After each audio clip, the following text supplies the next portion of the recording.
I Hi know, but bravo, guys. but bravo. You're ridiculous. I cannot. Are you gonna stop that?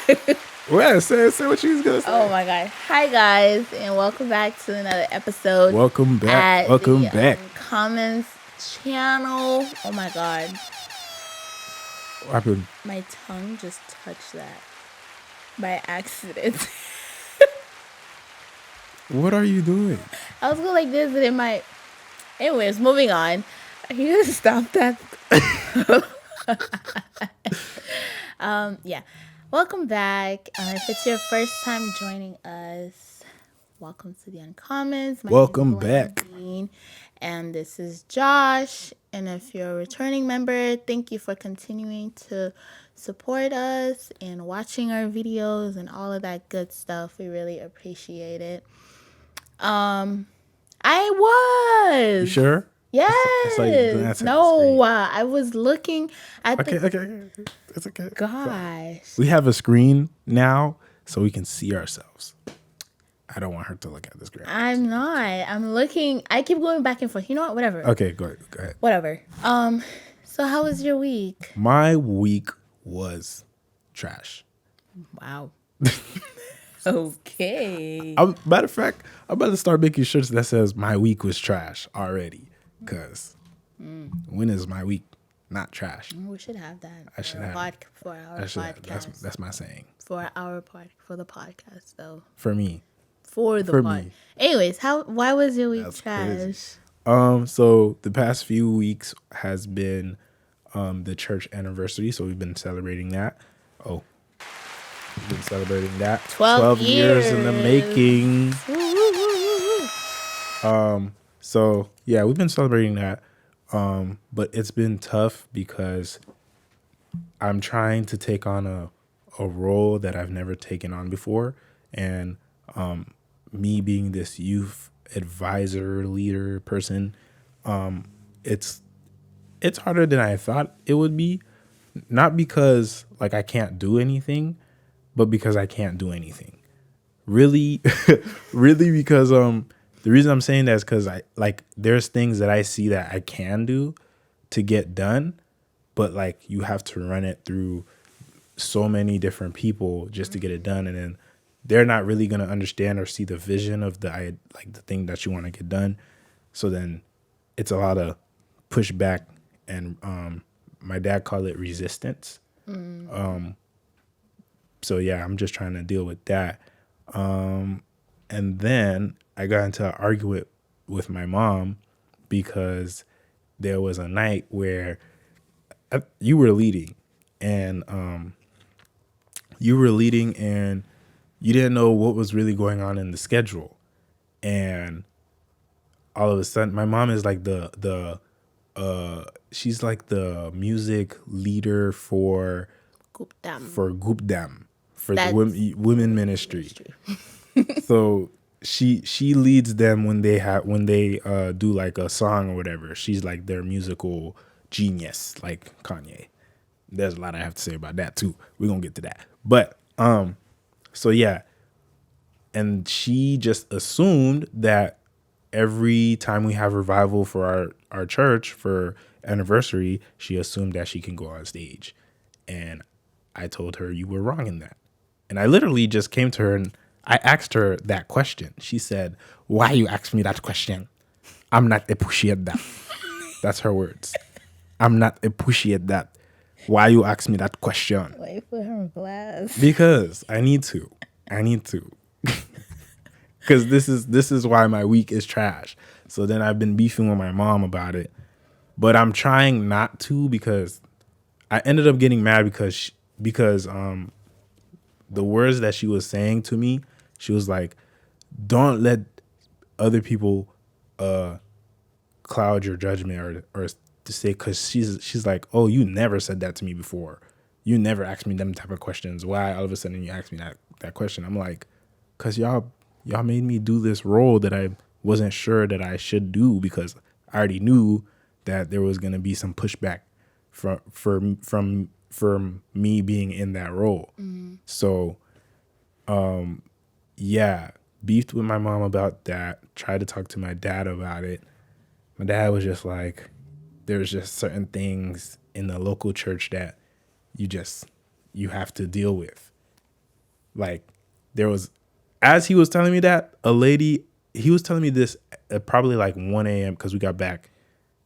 And he was telling me this like 1 a.m. in the morning. And he was like, as he was telling me this, there's a lady calling him to go help her with something at her house in Boynton, and we live all the way in West Palm. At 1 a.m. And he's like, you see, this is what I have to deal with. I'm like, no, I don't want to deal with that. So, and then there's a whole lot of BS. And then so we finally fixed our church. We put black drapes on our church, and fixed the lighting or whatever, because I gave them that idea like 2 years ago. And the part I'm trying to get over is being okay with not accepting like people saying that, oh, thank you for your idea. Everybody said it's whoever else idea. So I'm trying not to really care about it too much, because in the past I'll let it control me and I'll let it stop me. But the important part is that God sees you. Yep. So Pretty much. and then there's more stuff, but I feel like I took too much time. Go ahead, tell me how your week was. My week was A-okay. A-okay. Not really A-okay, but Must be A-okay. It wasn't A-okay, but I'm just saying it's A-okay because I'm still trying to deal with everything that happened and trying to see it from a different perspective. Because, like you said, it was your church anniversary last week, and that night that I was leading, a lot of little things happened leading to me going on the stage. So for those of you who don't know me personally, I am a person of time. I blame my parents, not in a bad way, but like they've drilled that into me, like to be on time and structure and all of that stuff.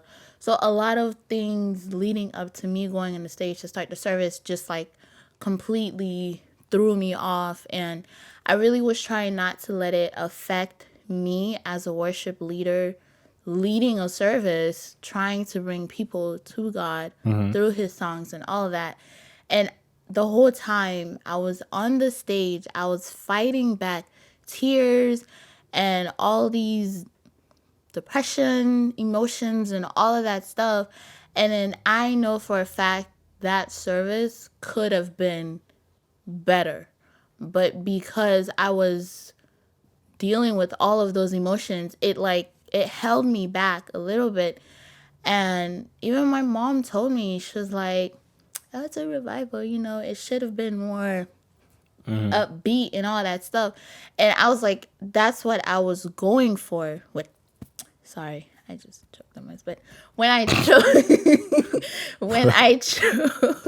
when I chose my song, that's what I was going for. But because things happened the way they'd happened, it didn't go that way. And then I was not fully there spiritually. And, I'm still reeling from what happened and trying to control my emotions and basically telling myself, if I'm really going to step into the role of being a worship leader, I can't let stuff like that really hold me back. Now that's easier said than done. Like Right. I'm telling myself this, but I'm still not really accepting it. So, that was my week basically.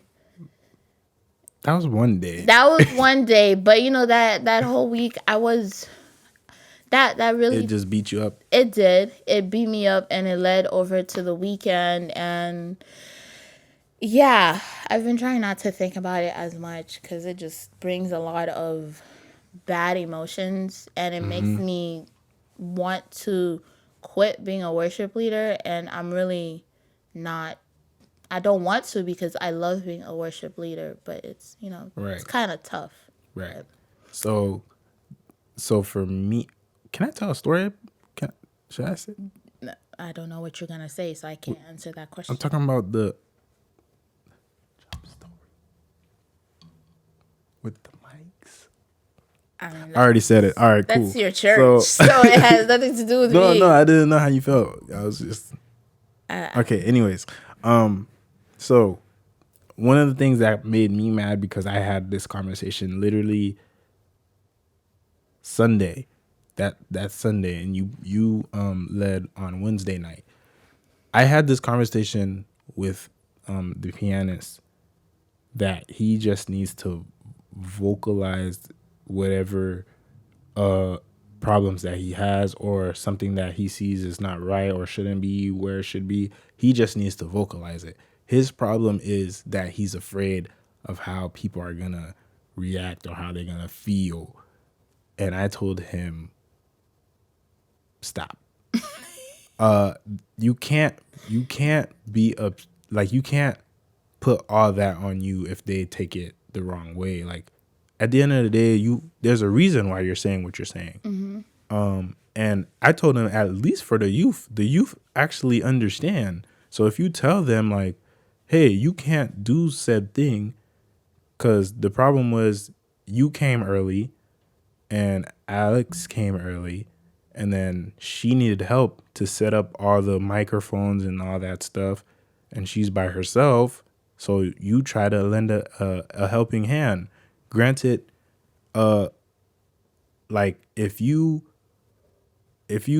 do something wrong, that won't be a good thing. But at the same time, we've been doing this media ministry thing for a few years now.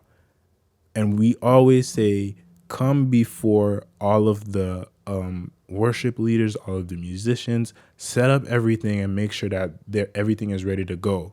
So that when we get there, like if you don't have to scramble to fix everything.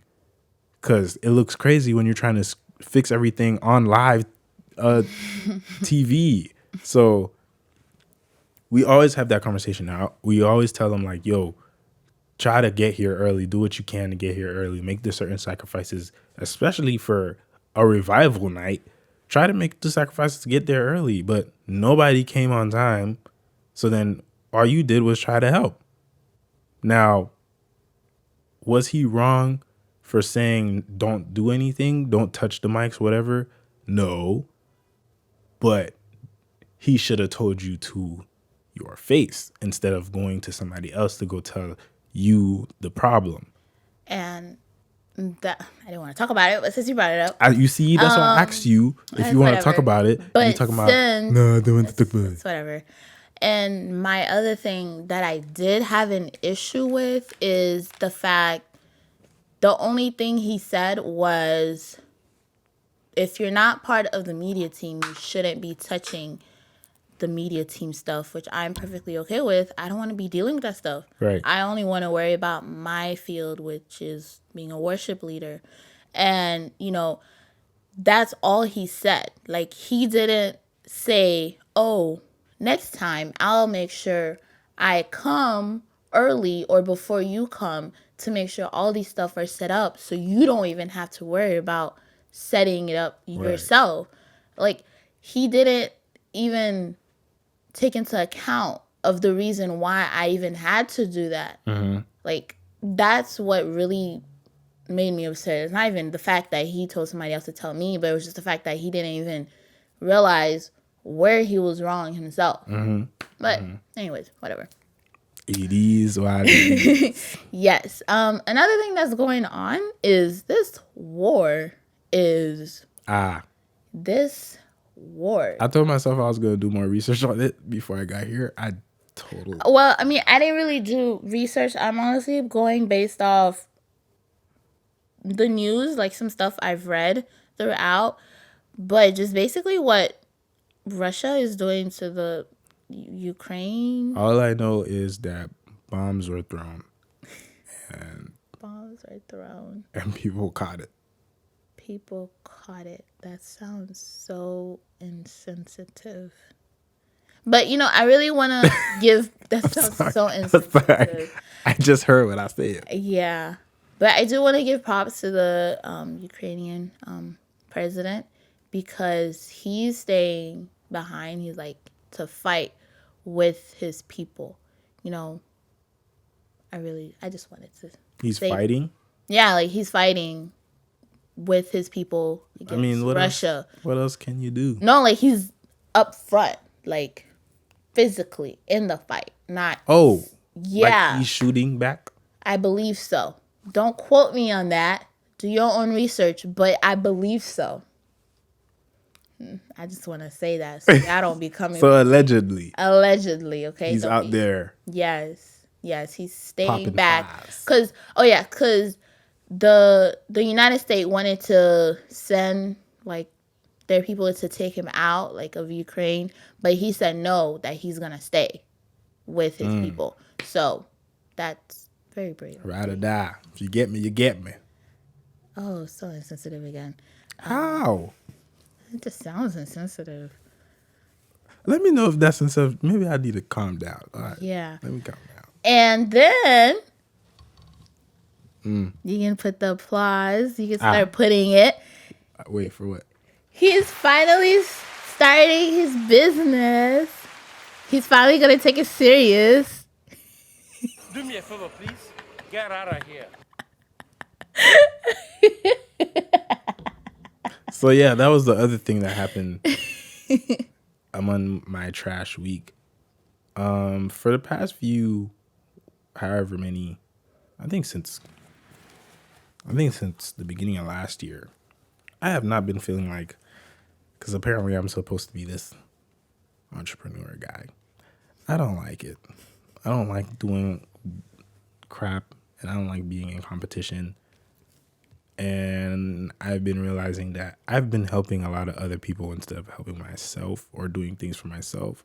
So then my good friend Romel, we were having a conversation, and he was just like, you're always doing stuff for other people, but like, what are you doing for yourself? And I was like, he was like, what do you want to do for yourself? And I was like, I don't even know, because I wear so many different hats. Like I can make music, I can play music, I can do art, I can learn to make a website, I can make t-shirts, I can take pictures, I can do video, I can DP a video, blah blah blah blah. I can do all these things. I'm not trying to brag. Yes, I am, because I do work hard to do all those things. But it's like I don't do them for myself. Okay. Go somewhere, okay? Okay.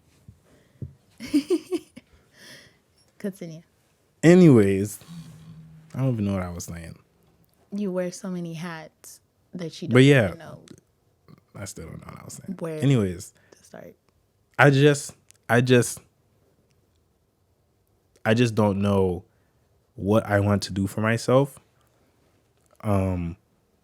Which is why I fell back. And then a lot of people, well,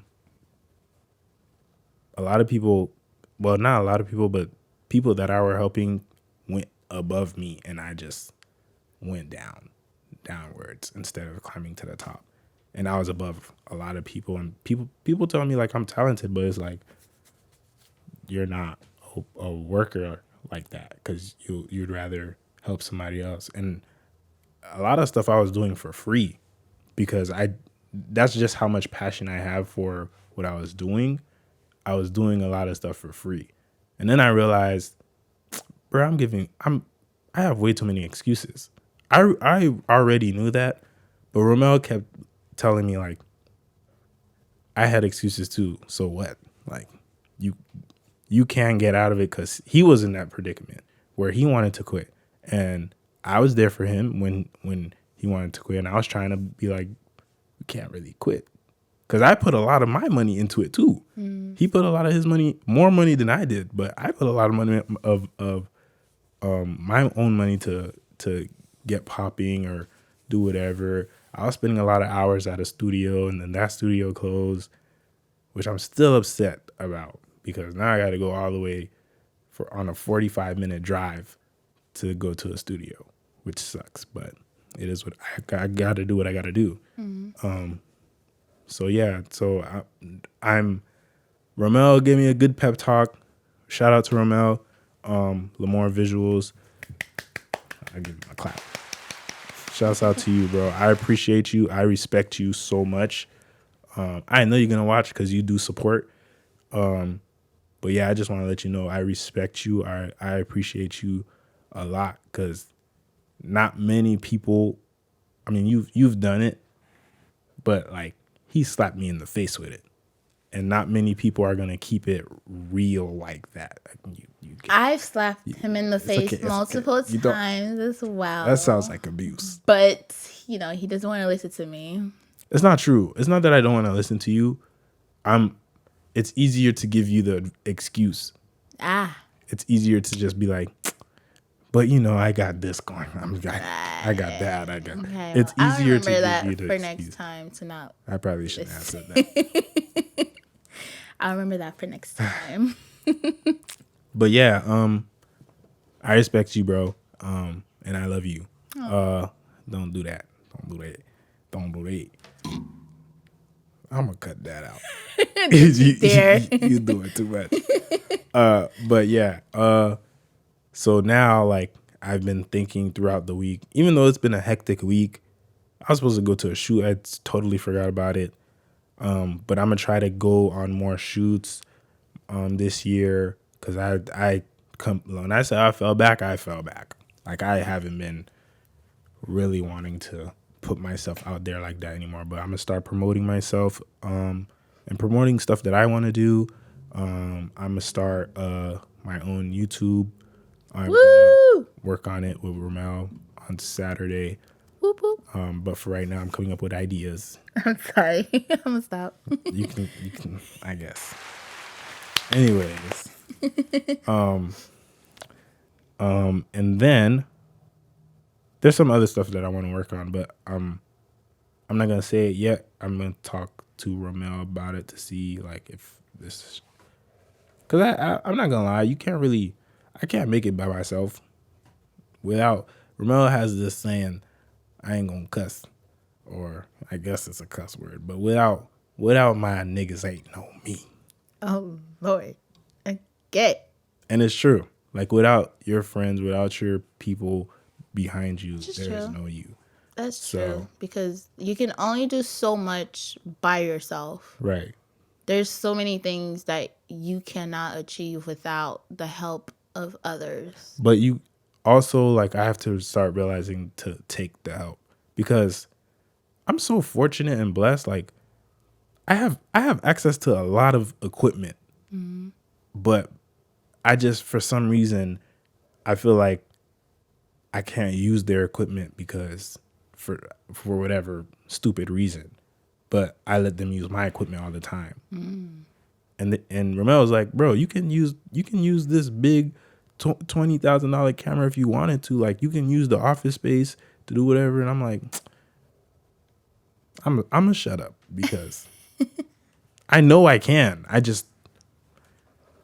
I have no excuse. So I have no excuse to not make it in whatever I'm doing, honestly. So I'm not gonna say I'm gonna try anymore, because that's just giving me an option to like not try. So I'm gonna say I'm gonna do it. And I was listening to a message from TD Jakes, and he was like, it was about limitations or whatever, and he was like, God didn't make you the person you think you are. With all the excuses you think, because you're like, because I always tell myself, like, I'm not good enough, I'm not perfect. God didn't make me to be like that. God, I'm not gonna say like, oh, that's just who I am. God didn't make me to be like that. So I'm about to try to.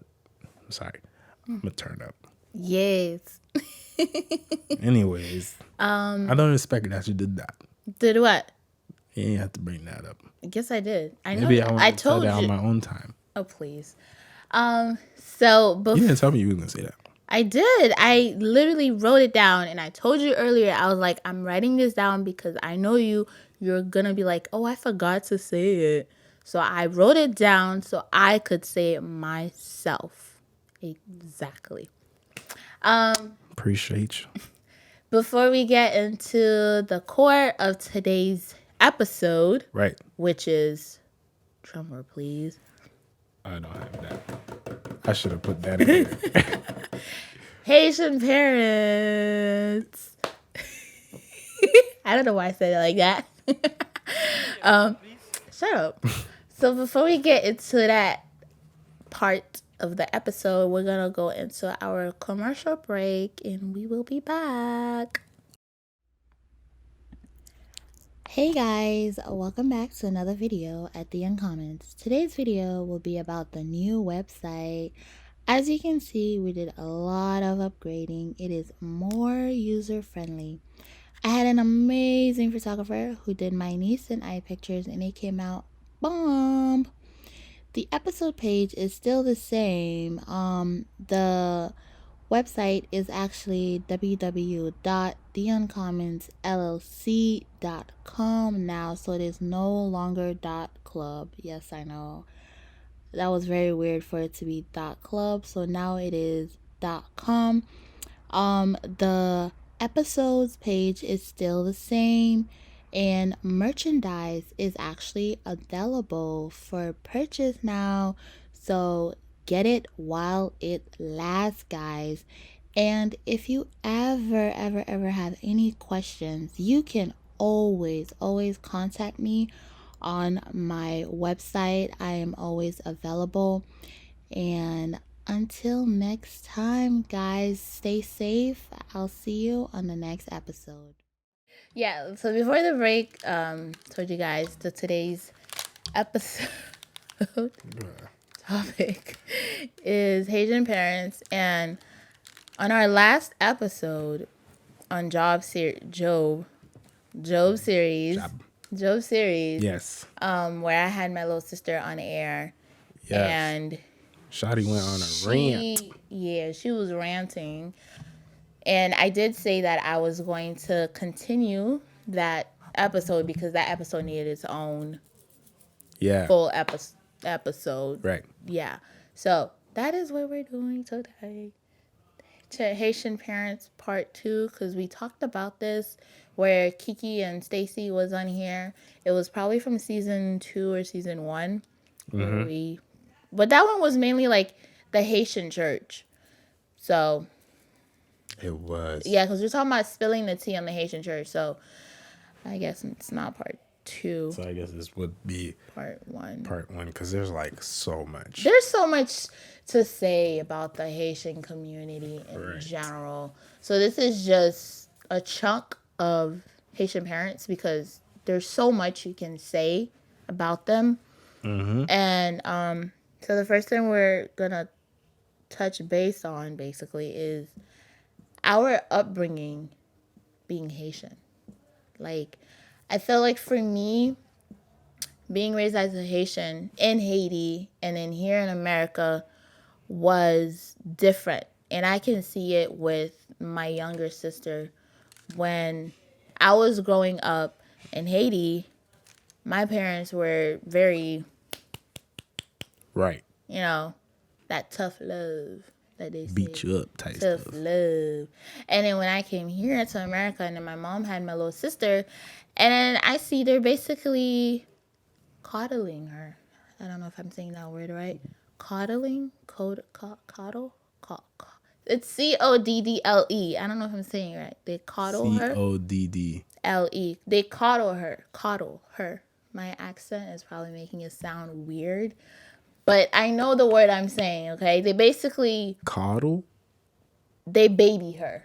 You said COO? CODDLE. Or CODLL. Coddle, yeah. My accent is making it sound different. So, yeah. But they basically baby her. And she receives... I think the only time she ever got a beating... If that's what you want to call it, a beating... because that ain't considered as a beating. Sound jealous. I sure was. For the longest, I was so jealous because I was like, I had to be agile for hours before my parents would take the belt and whoop me.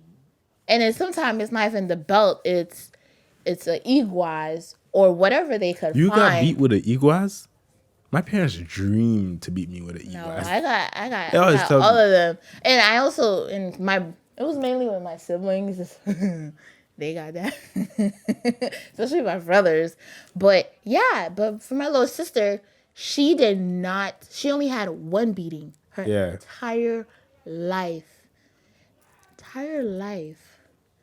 And I was like, no, that is not fair, basically. But it is, though. No, it's not. This is why I say it's not fair, because when I or my sister, Rochelle, bring it up to my parents, we're like, why are you guys not doing what you guys did to us? They're like, oh, it's your turn. You guys are supposed to do that. The heck? I mean, I can understand. No. I don't understand. No. I do not understand that. I would have said because your parents are old. No. But your parents are not old. No. Like, I understand Their why my dad doesn't do that anymore. Ever since the accident, he can't really do strong stuff because of his chest. His ribs got broken. So literally, I know why he doesn't beat us, because he can't. He physically Was it only him cannot. that was doing the beating? Yes, my mom loved to pinch. She would she would twist your skin. She looks like the type. Around and turn. And I'm like, how do you do that? Like, that was her thing. She would pinch you. Or she would punch you, like, in the arm. But yeah, so that was one of the things that's very different compared to me and my sister, is that upbringing. And they basically, and I said that in the last episode, where they're adapting to the American culture, but not. My mom is better adapted with the American culture compared to my dad. My dad is very much still black and white. But my mom, she's more in the gray area. She knows that she has to go out of her way to basically start the conversation, to know what's going on and all that stuff. But when I was growing up, I didn't have that. So you have, what's it called? I had Remorse? tough love. Not remorse, but and that I'm kind of jumping into the next part for me, was the way it affected me is that it made it hard for me to basically open up to my parents. Even to this day, it's very hard to start a regular conversation where I tell them how I feel, because of how they raised me. They never give me that environment where it's okay to tell you how I feel without being shunned for it, or without being compared to other people, to other kids. Right. And Haitians love to do that. They love to compare you to other kids, and they don't realize how much it damages their kids. So it affected me that way. And it also, another way it affected me is that it made it hard for me to open up in general to people. Like, it you can attest to that. Even until now, it's hard for me to basically just tell you how I feel because of that. And, I'm still learning. And I kind of went on a rant. I didn't think I was. But go ahead, share your side. So I was raised in the same sense. My parents are a lot harder on me than they were on my littlest brother. But I'm not mad at it, because I wish I was in his position to kind of just. Well, that's why I'm mad, because I'm not in that position. Well, I wasn't, or. So that's another thing that was in the TD Jakes sermon. The past is the past. Like, there's nothing you can do. There's that's why I just try not to. I try not to dwell on like the past, because that's why I be having so much problems with my parents, because I'm dwelling on, bro, you did not do this when I was younger, and now it's hitting me like you was trash. Yeah. But that's the past, and since then he's grown, and then I talk so much crap about people canceling people, but then I was basically doing that to my parents. I was basically doing that to my dad, and bro, you gotta let the past go. I mean, And it's like you have to see like they're at least doing their best, understanding that culture, if that makes sense. yeah. I mean, I've let it go. It's just talking about it. Yes, You know, it sounds it's no, it's opening up some wounds. wounds. Yeah, Right. I wanted you to say it because I know I was going to say it with my accent, so I wanted Say you it, to right. say it. Say it. No, I am Wound. not. One. So it's just talking about it did that, but I've accepted it, and you know, I am trying to, you know, opening up to my parents and telling them stuff that I wouldn't tell them. And you know, to them, they probably won't see it as me opening up, because they're probably thinking like, you should already be doing this, or you know, your siblings, and they love to do that. They love to be like, your siblings are doing this, why are you not doing this? But it's like, I've come to basically realize that no matter how much they compare me to whoever, I have to remember who I am, and I have to remember that what I'm doing is sufficient enough for me, at least for right now. Right. No. Anywho, for me, I'm so sorry.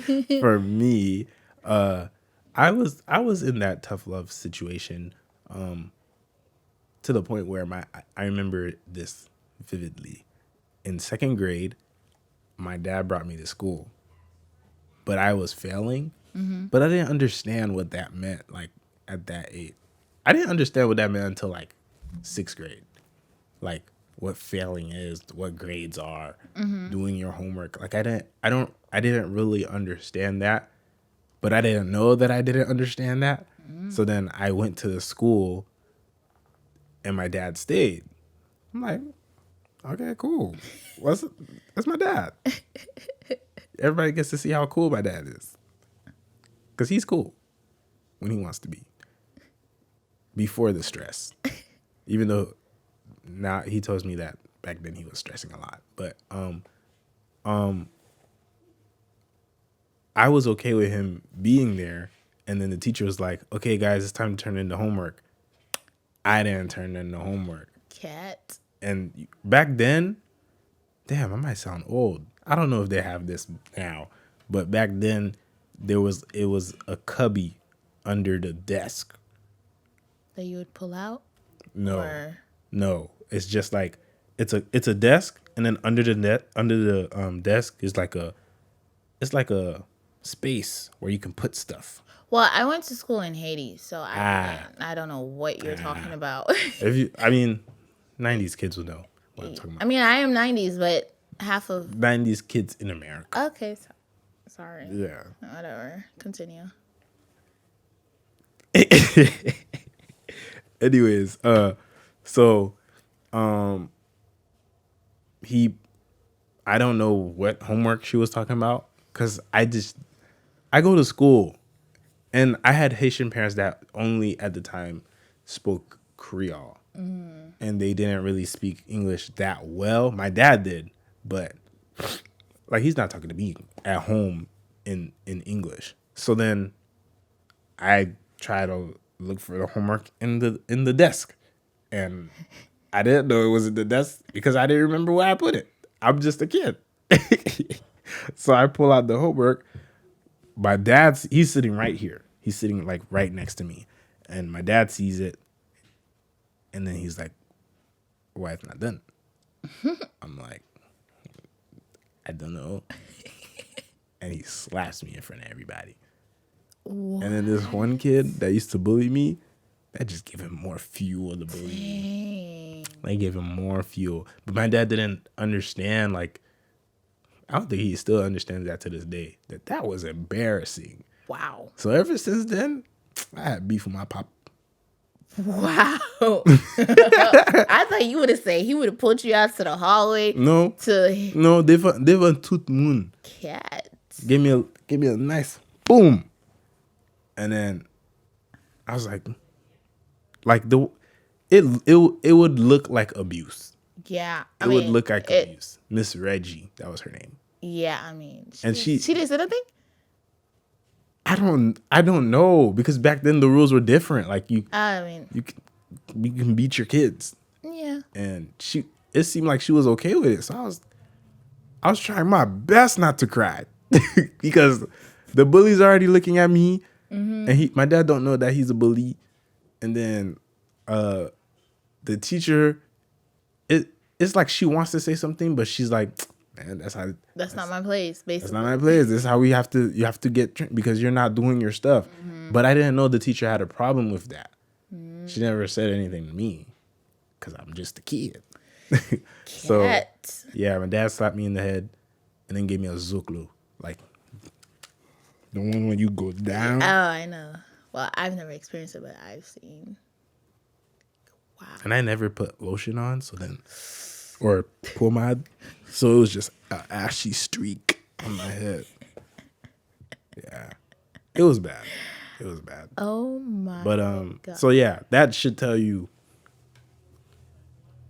the relationship, or how I grew up.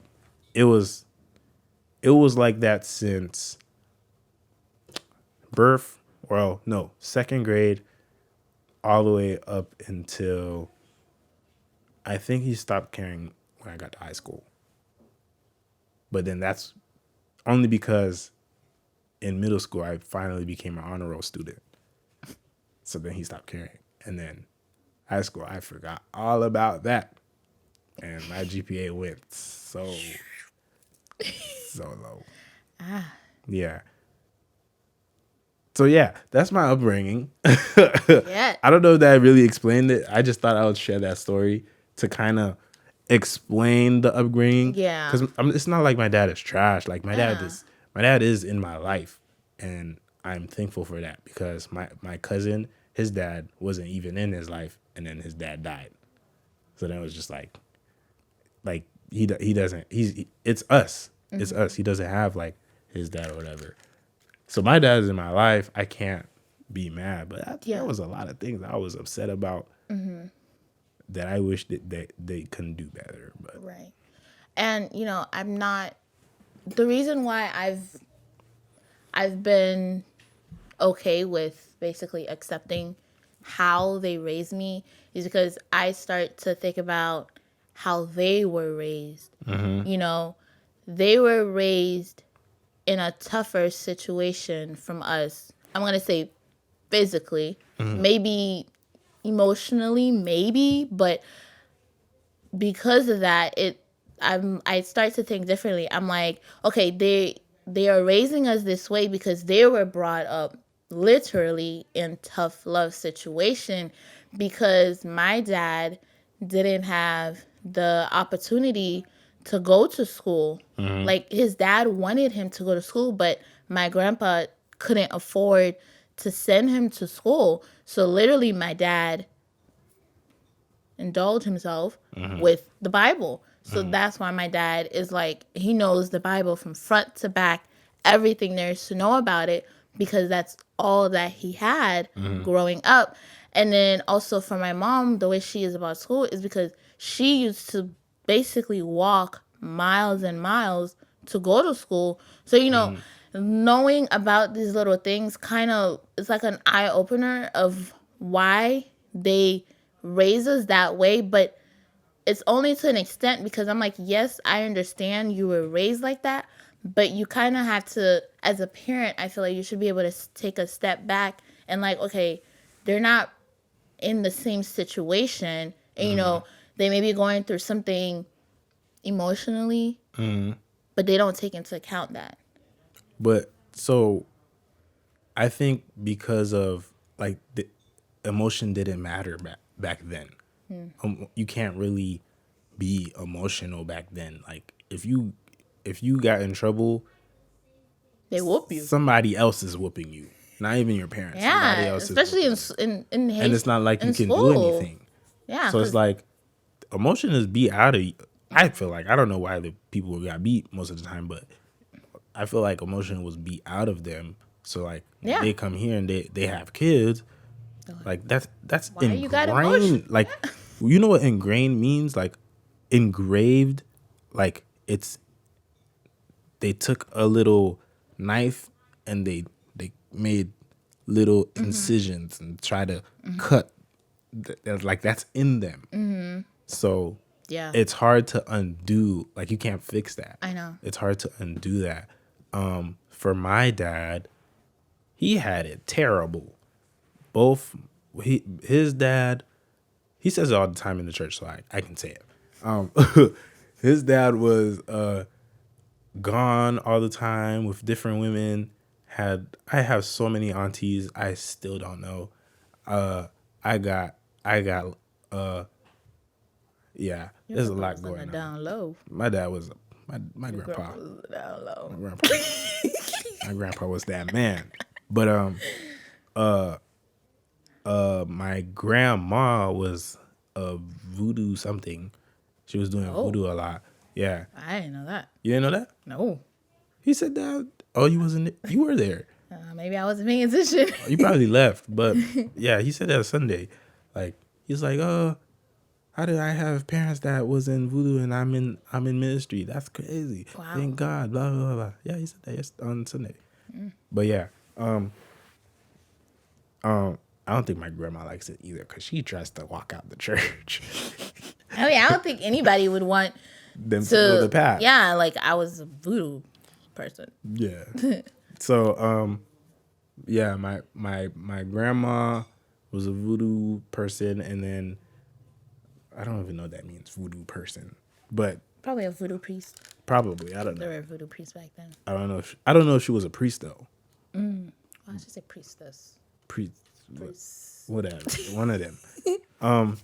And then where my dad lived, I would say he said that it was smaller than my current room. And my room's it's kind of small. So I would probably say from here, this is how he described it. Okay. Yeah. From right here of the frame to the end of the other frame right there. Wow. Yeah. So if you can picture that. That's pretty small. Yeah. He was saying like they barely had a roof. It was just like a room and they slept on the floor and they didn't really have walls, so sometimes you would have snakes come in and out of the little thing, whatever it was. It wasn't a house. It wasn't a home. It was where you slept. Yeah.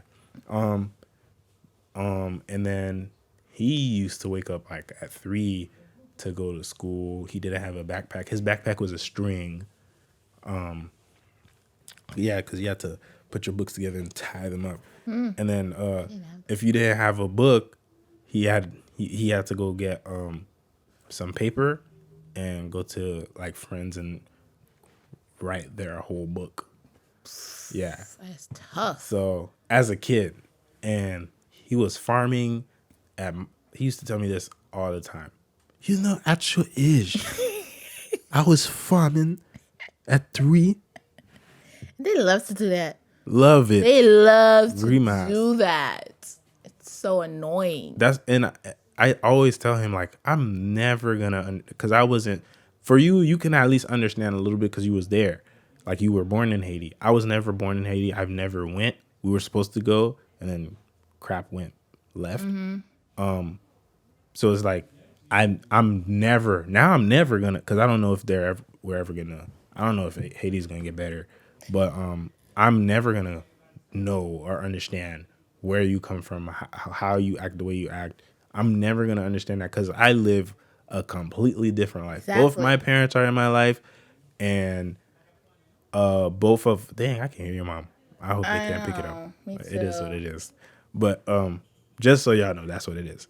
And both I have both of my parents. I got a roof over my head. I live in a room by myself. Like I have a room by myself. I don't Now I share it do. with brothers. I don't share it with well, I used to share it with my brothers, but now like we all have our own room. And I have 3 brothers. Okay, just finish up your thought, and then I'll close it Yeah. out. So, yeah. Sorry about that. So, so my mom on the other hand, she don't want to say it, but she was born pretty okay. Bougie? That's why she's bougie because she was born okay. She's not like it wasn't like she had the struggle like my dad had the struggle. Like my dad had the struggle. Whoops. The camera died? No, memory card It's full? is full. How is it full? I don't think I emptied it. From the last episode? No, that's the other card. I knew it. Anyways, so I'll just don't worry about that. So, grandma or mom, bougie, her parents had a farm and they had money and they were able to go to back and forth to Port au Prince to sell stuff and then come back. So they were okay. And the reason I know they were okay is because they have so many different kids. My grandparents. Oh, yeah, your grandma was telling me. Yeah. She got She got this 11 one. She got kids. this one. Oh, Joshua look like Jovency. Yeah, that's the other one. And it was okay back then to have many kids. And it was because at least if you have so many kids, you would hope and pray that one of them would be the one to turn things around for the family. So that's why. But we're going to stop here for the Haitian parents, and we're going to continue this off on part 2. It would be part 3. Part 2. Part 2, because I don't know if we did this already. No, I feel like we didn't. did, but I don't know. But So we're going to continue this in part 2. So you guys stay tuned for the next part. As you can see, it's pretty juicy. right. This took us a whole hour. Yes, the camera died on us. So yeah, we will see you guys next time. Don't forget to subscribe to our YouTube channel, follow our Right. Instagram page. All of this stuff will be in the description box. So until next time, bye. Bye. Bye. Happy birthday.